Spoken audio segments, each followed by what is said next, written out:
Books make you hope. Books make you dream. Books make you laugh. Books make you scream. This is the Books That Make You show, discussing books with authors and experts, unraveling the inner pages of all the books that help make us who we are. Hosted by Desiree Duffy. Welcome to Books That Make You. Anxiety, depression, OCD, plus so many other things that impact our mental health.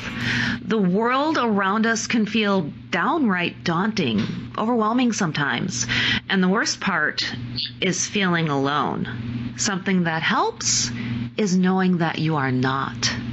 While it might be instinctual to try and stifle your feelings and roll up into a metaphorical shell, seeking help can be the first step on your journey to wellness. And finding the right therapist can be a big part of that journey. And having a sense of humor on your quest, well, that can make all the difference. Laurie Finkelstein is the author of Next Therapist Please, a work of fiction, but it's based on her own experiences seeking the right therapist while also juggling so many different things at one time. Now, the best part of her book is that Laurie takes it on with this delightful sense of humor. Laurie is also an artist, and her work is displayed in locations in her hometown of Santa Clarita, California. She is the mother of a special needs son, and she's also an advocate for mental health awareness. And this is the part I think I love the most. 10% of the book proceeds of Next Therapist Please goes to NAMI. And right now, I would like to welcome to the show Laurie Finkelstein. Hello, how are you?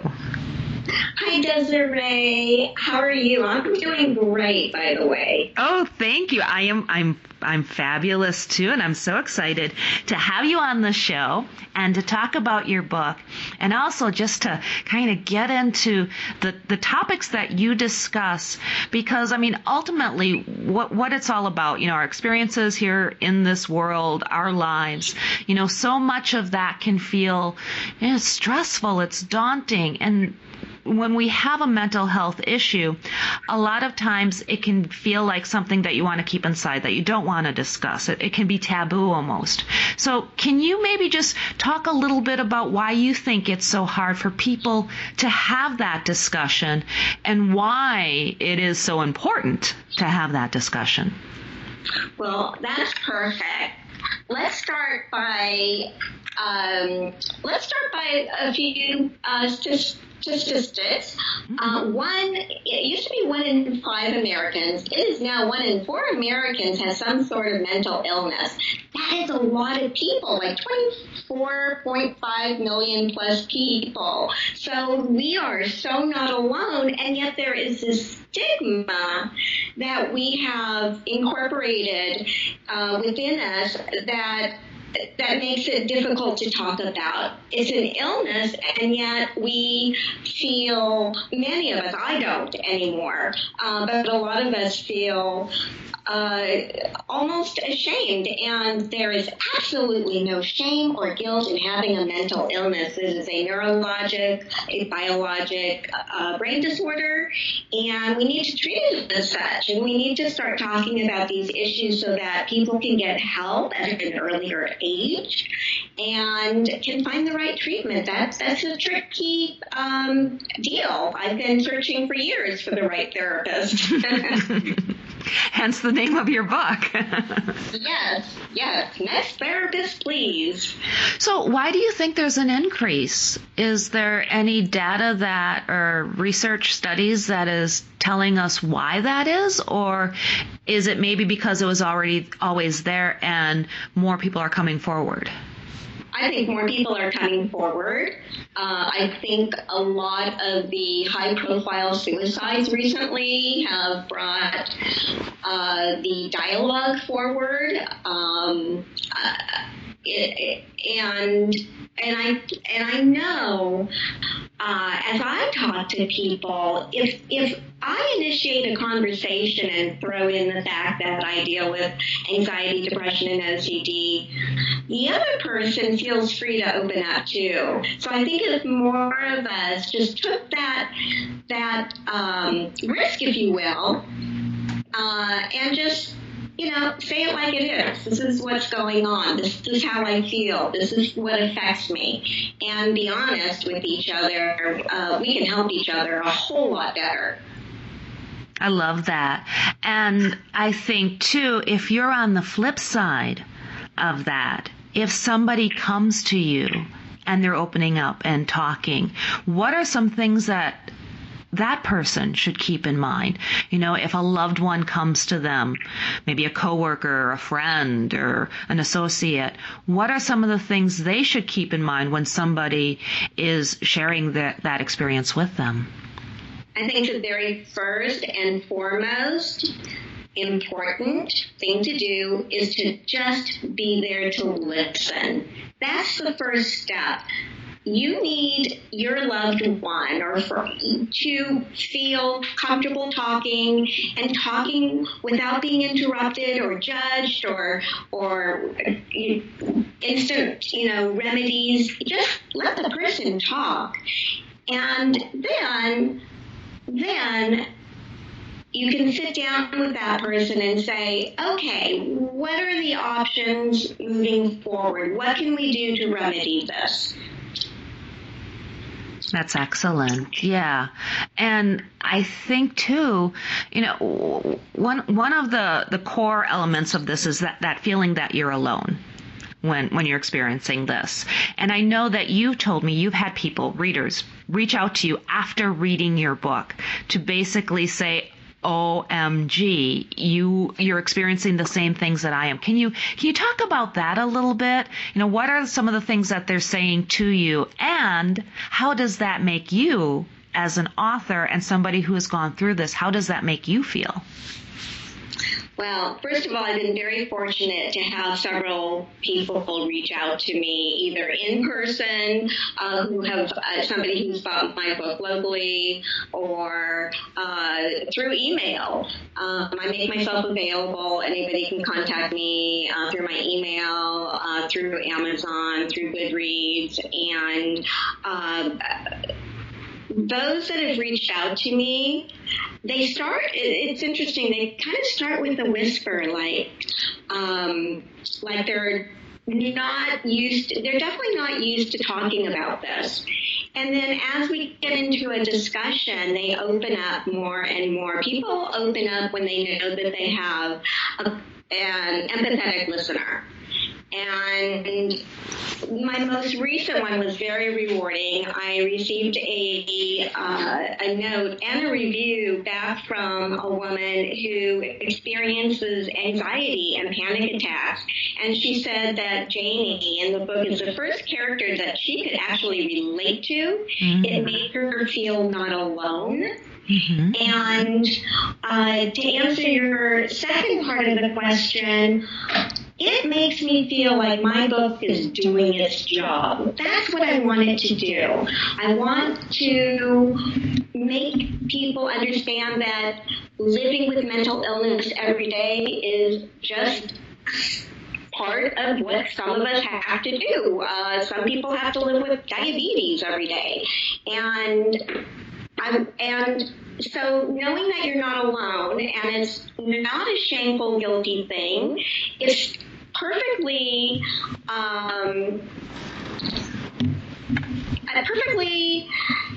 it's something that we all deal with. Yeah, exactly. We're all dealing with it, whether it's personally or with somebody that we know. And to know that I can make an impact and get that person talking to somebody, whether it's me through my website or Facebook or Amazon or whatever, or a loved one, that's wonderful. And if somebody doesn't have somebody to talk to, go to NAMI.org, NAMI.org. The resources are phenomenal, and they have local chapters everywhere with free support. So even if you feel isolated and you don't feel like you have somebody to talk to, there are people out there ready to listen. Exactly. Now you mentioned Janie, and she is the heroine of your book. Let's talk about the book. Let's talk about her story and some of the things that she does. And especially, I know it's a book of fiction, but she is based on you and your real experiences. So tell us a little bit about that. Okay, great. Janie, the first thing she does is she goes through therapists like these cards. Every few years she trades in for a new one. And that is something that I have done in my life, not on purpose. But as you look for a therapist, some work and some don't. And there's a lot of factors. Well, for Janie, for example, most of the time that she changed a therapist is because she either moved away or the therapist fell out of her insurance or she was switched to a different insurance company. And she is on a quest to find happiness in her life. She suffers a great tragedy. She has raised a special needs son. She is in a place in her life in the beginning of the book where she needs to start moving forward because she's stuck.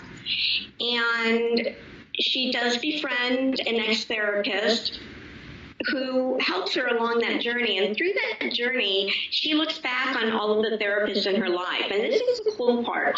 All of the therapists in Janie's, in the book, they are all my real therapists that I've had throughout my life. So there's an authenticity there on their style and whether they help me or not.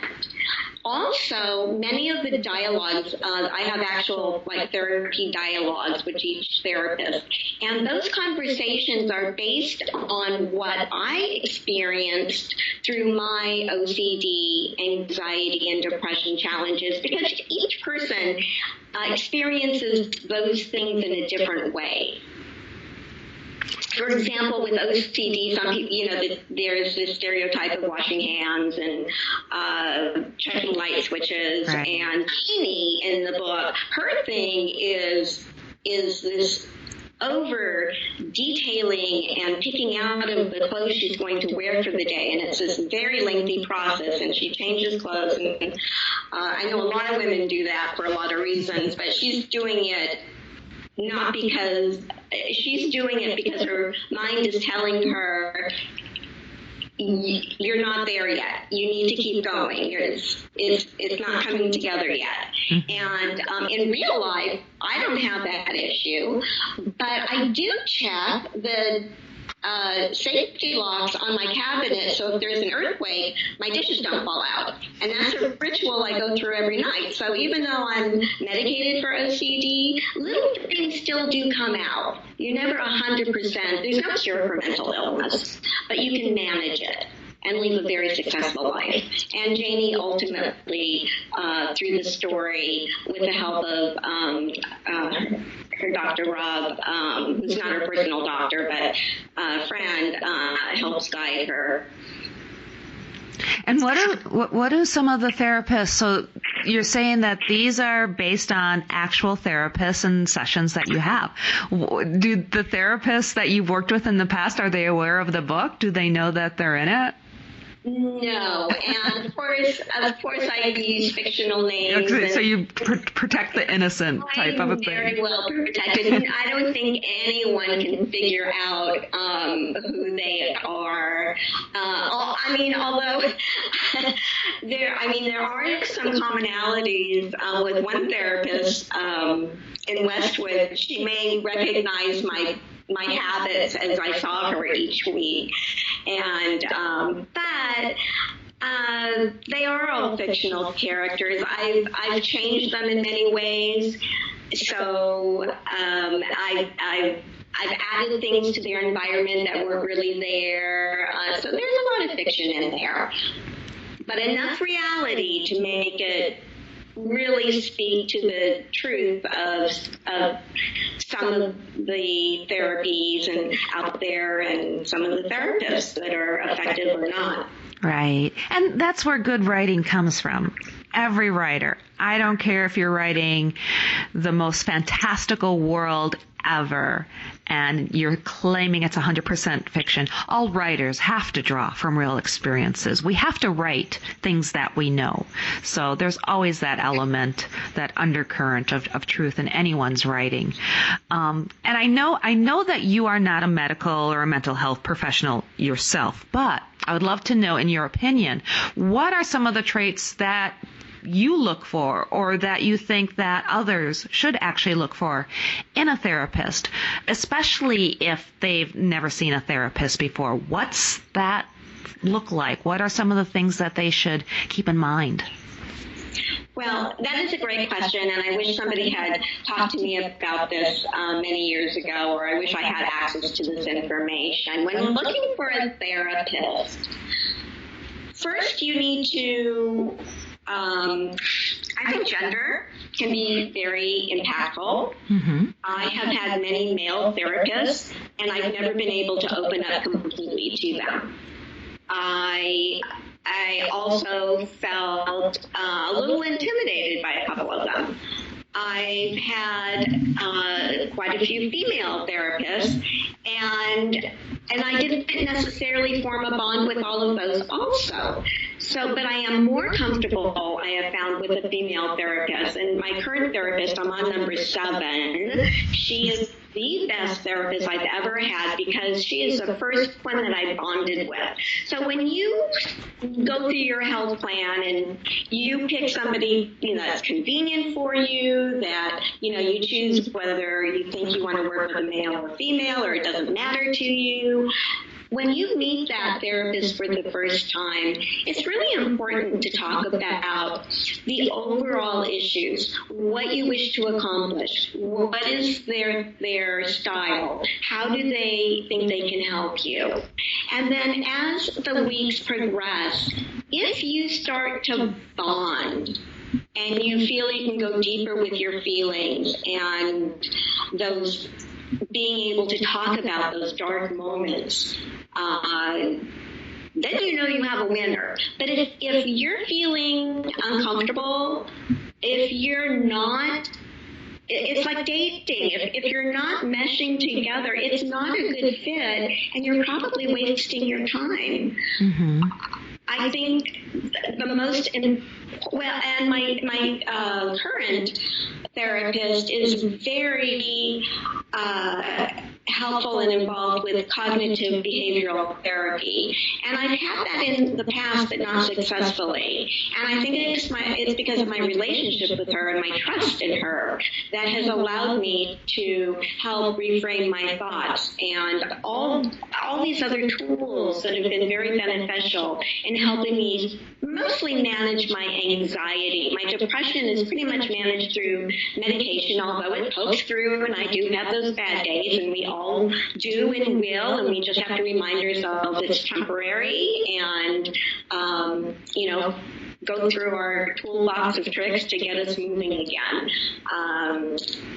Listen to your gut. I wish people had told me to listen to my gut. You know when you have somebody that you can work with. Unfortunately, with healthcare today, the choices are not as easy to come by. My therapist actually has been, my insurance changed again, and my wonderful therapist is not covered. And I'm on my 3rd round of appeals to get covered under my insurance, because I can't imagine starting over that whole process with somebody when this is successful. And I wish we need more advocacy with our legislatures and insurance commissioners to help them understand that. Yeah, that's such an unfortunate, that's probably a whole topic in and of itself, is, the healthcare system and how negatively that can impact somebody like you and so many others who, because there is such a bond that you have to form. you'd have to do that with medical doctors too, but it seems even more so with a therapist, somebody that you have to trust and confide in, and is, they're going to invest, and you're going to invest so much in sharing your stories, having them understand you, and it's not like a switch that you can turn on and off and just, oops, I'm going to go to a new therapist, because you're starting over in so many ways. Exactly, and the starting over is painful every time, to be perfectly honest. And it's like making you relive it all over again. Exactly, and if you need to, if you're working with a therapist and you're not moving forward, then it's time to switch if you're able to. And I know that the hard part is I know that not everybody has a huge choice, again, because of our healthcare system. We're not always able to. And then, so if you do have a therapist that you're working with and it's not going as smoothly as you would like, or it's not going as fast as you'd like, then I would recommend going to a resource like NAMI and getting more peer support, more support in other ways, again, which is all free to the person using the resources. So even if you can't find that perfect therapist, there's ways to increase your success level working with your mental illness. Sure. Let's talk about one of the unique aspects of your book and your approach, and that's your sense of humor and how you intertwine that into the book. Why do you think having a sense of humor is so important, especially for people who might be facing mental health issues? Well, I'm glad you brought that up, because we've been talking very seriously for a while, and humor, for me, is a way to get through the pain. Laughter is a physical and emotional response that has like 15 concrete mood elevators within your body. So laughter actually works chemically with the brain and lifts mood. Mm-hmm. And so for that reason alone, I think it's essential. I don't think I could have gotten through half of what I've been through personally and with my special needs son if I did not have a sense of humor to balance the difficultness of the situation. Humor, and I find this with my husband also in our marriage. When things are tense, humor is like the common language to get people to take a deep breath and realize, okay, we can go on, we can deal with this. Mm-hmm. Humor is the way of taking the worst circumstances and making some sort of sense out of it. Right, and it helps kind of ground you too, and it keeps it real, because you can get so caught up into the moment, and just taking that step back, I think, can be therapeutic in and of itself. Exactly.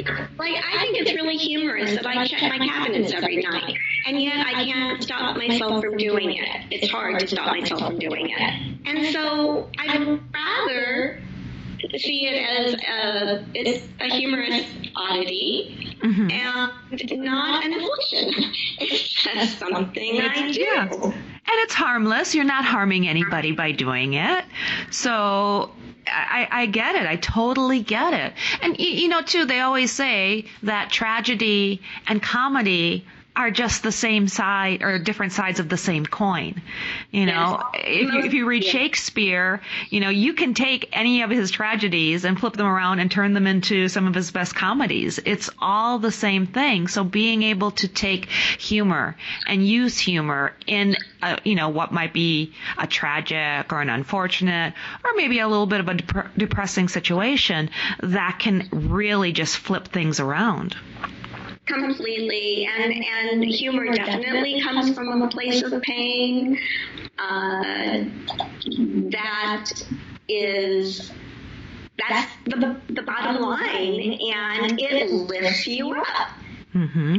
Now, is writing in and of itself therapeutic for you? I mean, just putting your words down and working out, you're reflecting too, because now you're going back and you're thinking of things that happened.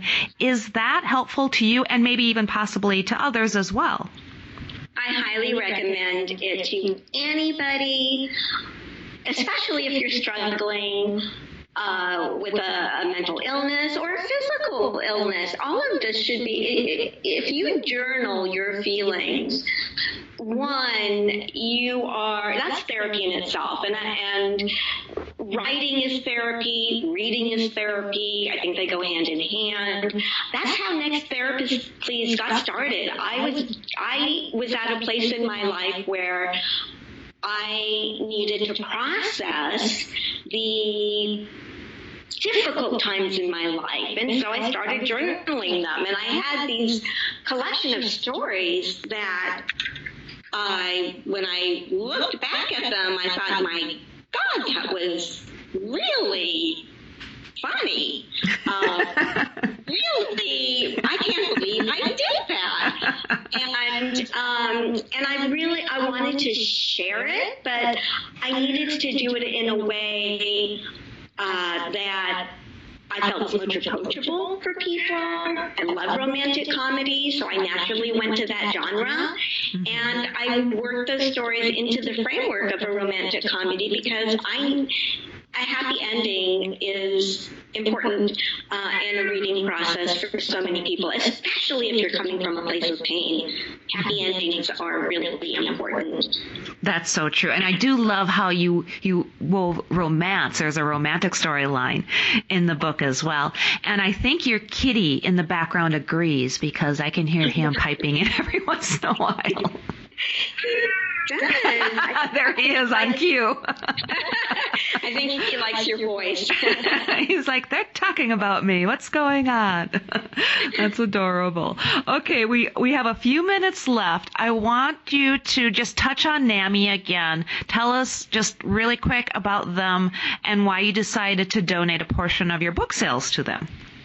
NAMI has been instrumental in my life. Now, when I was first dealing with my son when he was 9 years old and things really went haywire, they were much smaller and resources were more limited. Today, they are a powerhouse of information and resources.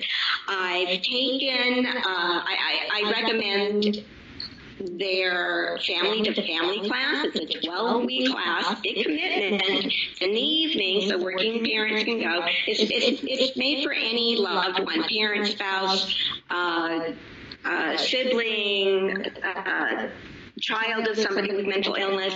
And that 12-week course, family to family, teaches the loved one, in this case, how to cope and manage a loved one with a mental illness. It was such a good class. I took it twice. The first time alone. Second time, I begged my husband. I said, please, you need to come to this.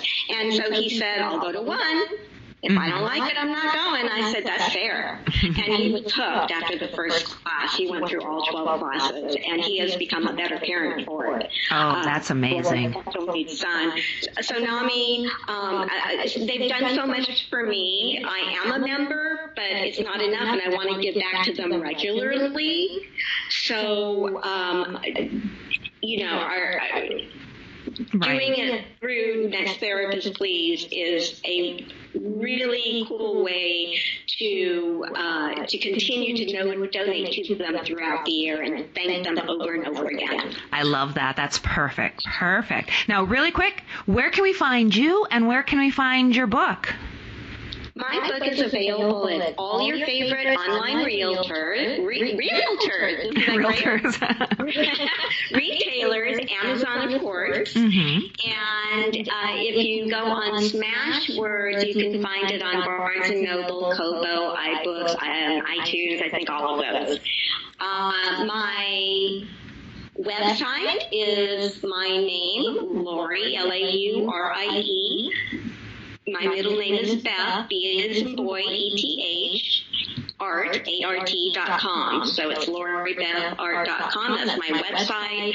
From there, you can get my email address. You can write to me. You can learn about my writing process, my blogs, get on my newsletter. And I want to hear from people. I want to really help break that stigma, and we need to do it together. Laurie Finkelstein, thank you so much for joining us on Books That Make You on mystar95.com. Music for the soul, as well as books for the soul. It has been a pleasure.